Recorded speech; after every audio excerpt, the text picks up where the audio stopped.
Yeah, would you rather pay the $300 or $400 for the inspection up front, or have to lower the price of your house by 10 grand 2 months later? Exactly. Well, it's like I've got the photos to prove the difference now because we did get the home inspection, and guess what?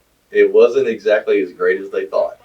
But here's the wonderful thing: when you do that ahead of time, so when you accept an offer on your house, we have a deadline.